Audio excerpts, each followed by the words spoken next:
한번 대답해 보세요. 이건 우리를 가득 채우고 행복하게 합니다. 우리는 이것 없이는 살아남지 못할 거예요. 이것은 무엇일까요? 아니요, 저는 사랑에 대해 말하는 것이 아닙니다.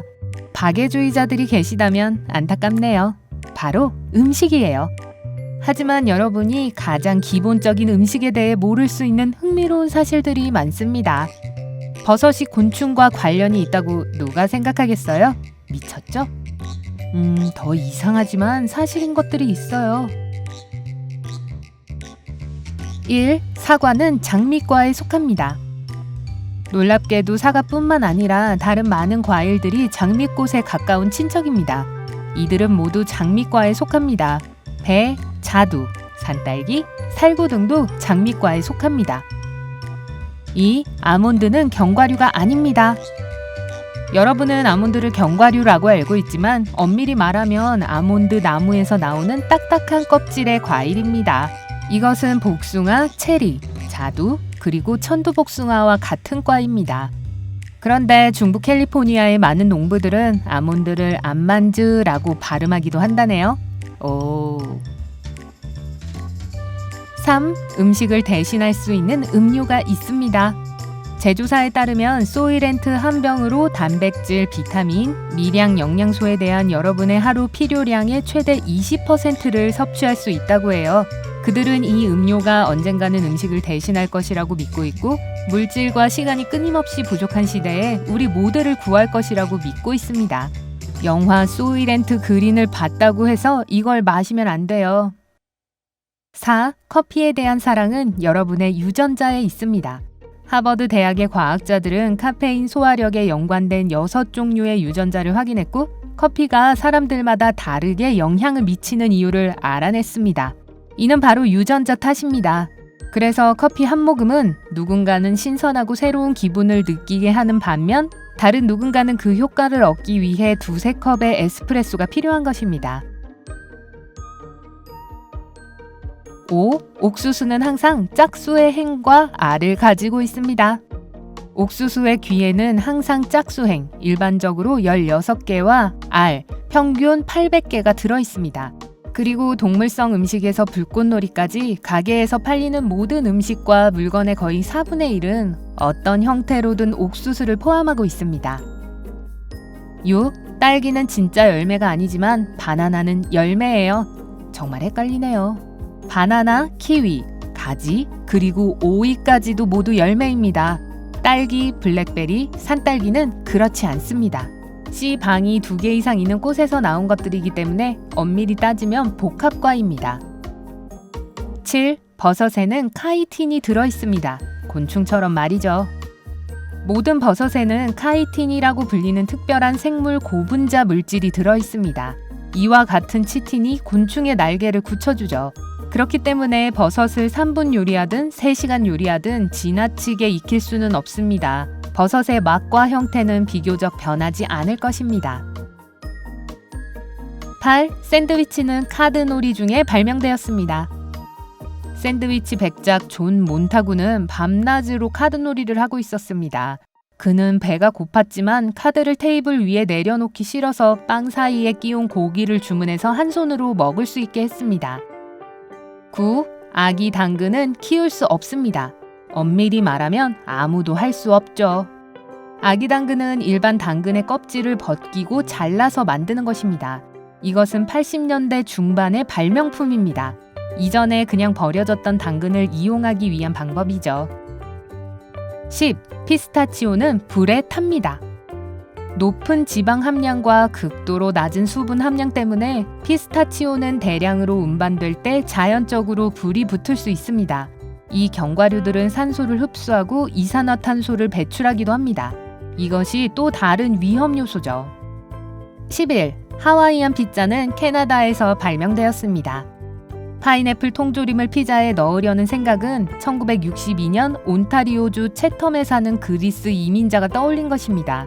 이 피자는 그들이 사용한 파인애플 브랜드의 이름을 따서 하와이안이라고 이름이 붙여졌습니다. 12. 비버는 바닐라 냄새가 나요. 냄새를 맡을 수 있을 만큼 가까이 다가갈 수 있게 해준다면 말이죠. 비버의 분비선에서 나오는 분비물에서는 바닐라 냄새가 나며 이는 향수의 생산, 식품 첨가물, 그리고 청량음료나 디저트 같은 일부 제품의 맛을 높이기 위해 사용됩니다. 동물들은 그들의 영역을 표시하기 위해 냄새를 사용하지만 사람들은 특별한 농장에서 분비물을 수집합니다. 이걸 알 필요는 없었던 것 같네요. 13. 솜사탕은 치과 의사가 발명했습니다. 1897년 공인이자 발명가이자 치과 의사인 윌리엄 모리스는 현재 솜사탕으로 알려진 요정의 솜이라는 디저트를 생각해냈습니다.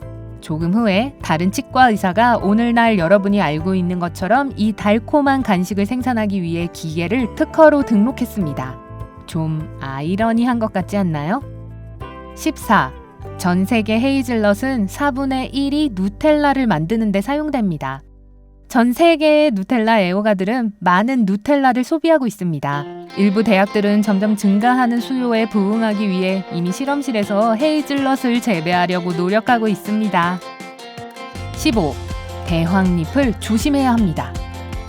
대황은 건강에 좋은 채소입니다. 대황은 탄수화물, 비타민, 칼륨, 그리고 마그네슘을 포함하고 있습니다. 하지만 줄기에만 해당되죠. 잎에는 옥살산이 너무 많이 들어있어 위나 신장질환이 생길 수 있습니다. 16. 파리 없이는 초콜릿이 없을 것입니다. 특정 종류의 작은 곤충은 카카오 식물을 수분시킵니다. 이 곤충이 없다면 초콜릿 생산은 불가능할 거예요. 17. 크랜베리는 튀어오를 수 있습니다. 크랜베리가 익었는지 아닌지를 알아보기 위해 농부들은 크랜베리를 떨어뜨리고 나무장벽 너머로 튕겨나가는지를 살펴봅니다. 잘 익은 열매만 튕겨나가게 되거든요. 크랜베리의 베리베리 높은 점프군요. 18. 라텍스에 알레르기가 있다면 파파야를 먹으면 안 됩니다. 알레르기가 있는 사람들은 종종 다른 관련 상품에도 같은 반응을 보입니다. 과학자들은 신기한 패턴을 밝혀냈죠. 라텍스 과민증을 가진 사람들은 파파야 알레르기가 있을 수 있고 소위 라텍스 과일이라고 불리는 다른 모든 목록과도 마찬가지입니다. 19. 바닷가재와 굴은 서민 음식이었습니다. 옛날에는 바닷가재는 뒤로 던져지거나 하인들에게 주는 해충으로 여겨졌습니다. 심지어 죄수들에게 너무 많은 바닷가재를 제공하는 것을 금지하는 법이 있었는데 너무 잔인한 일이었기 때문입니다. 20. 레몬은 뜰 수 있고 라임은 뜰 수 없습니다. 레몬의 밀도는 물보다 약간 낮기 때문에 레몬을 떨어뜨리면 다시 유리컵 위로 올라올 수 있습니다. 하지만 라임은 레몬보다 밀도가 높기 때문에 가라앉을 거예요. 21. 말벌은 무화과를 교미장으로 사용합니다. 단 한 종의 말벌만이 안으로 뒤집힌 무화과 꽃 안에 들어가 수분을 공급할 수 있습니다. 일이 끝나면 암컷 말벌은 밖으로 나가고 수컷은 영원히 안에 갇혀있게 됩니다. 만약 이 이야기를 듣고 여러분이 놀라셨다면 현대의 농부들이 벌 없이 다양한 무화과를 재배하고 있으며 죽은 말벌을 먹을 가능성은 극히 적다는 사실에 기뻐하시겠네요. 22. 삶은 감자는 차갑게 먹는 것이 더 건강합니다. 차가운 삶은 감자는 그 안에 있는 전분이 더 천천히 흡수되어 당분 지수가 더 낮아지고 몸에 더 좋습니다. 23. 치즈는 세계에서 가장 많이 도둑맞은 음식입니다. 전 세계에서 생산된 치즈 중 약 4%가 도난당합니다. 이 호화로운 치즈들은 종종 치즈 암시장에서 팔립니다. 24. 과일과 야채는 방사선 치료를 받습니다. 세계 41개국에서 제조업자들은 병원균, 곤충 유충을 죽이고 융기의 발화를 막기 위해 야채, 고기, 생선, 밀, 향신료를 이온으로 검사합니다. 이 방법은 비교적 안전하다고 여겨지지만 그들은 특별한 기호를 사용하여 검사한 제품에 라벨을 붙여야 합니다. 25. 대황이 자라는 소리를 들을 수 있습니다. 대황을 빨리 자라게 하기 위해 사람들은 대황이 지금의 시간이 봄이라고 생각하게 만들려고 어두운 창고에 넣어둡니다. 우와, 이 경우에는 정말 빨리 자라게 되어서 대황이 점점 커지며 펑 하는 소리를 내는 것을 들을 수 있을 거예요. 26. 하리보 녹색 곰젤리는 사과 맛이 아닙니다. 젤리의 맛은 나라마다 다를 수 있지만 미국에서 녹색 하리보 젤리는 딸기 맛이에요. 27. 망고는 햇볕에 탈 수 있습니다. 2014년 서호주 전체 망고 수확량의 4분의 1이 햇볕에 탔습니다. 아휴, 뒤집는 것을 잊은 게 분명하군요. 26. 캐슈는 과일에서 자랍니다. 캐슈넛은 나무 위에 캐슈 사과에서 자랍니다. 사과 자체는 먹기에 안전하지만 껍질이 연약하기 때문에 운반하기가 아주 어렵습니다. 29. 샐러드 드레싱과 자외선 차단제는 공통점이 있습니다. 선크림에 첨가된 이산화 티타늄은 종종 식품에 사용됩니다. 그 역할은 선크림과 같아요. 빛에 의한 손상을 방지하고 방부제 역할을 하죠. 망고 재배업자들에게 알려줘야겠어요. 30. 케첩은 약이었습니다.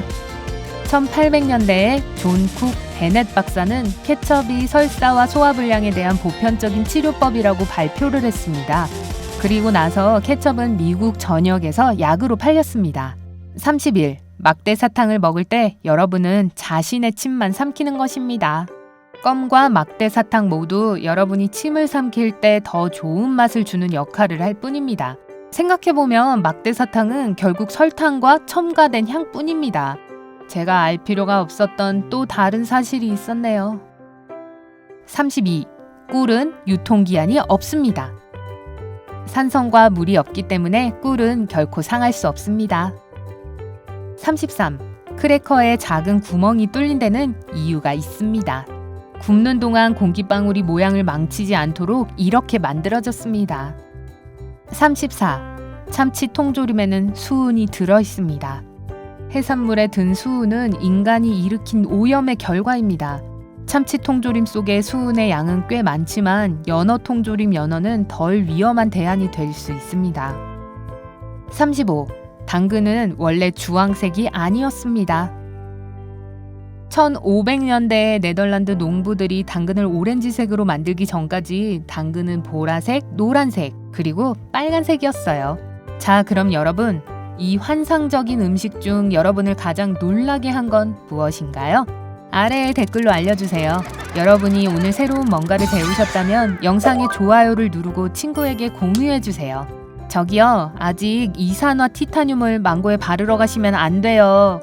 여러분을 위한 2000개 이상의 재미있는 영상을 준비했습니다. 왼쪽, 오른쪽 중 하나를 선택하신 후 즐겁게 감상하기만 하시면 돼요.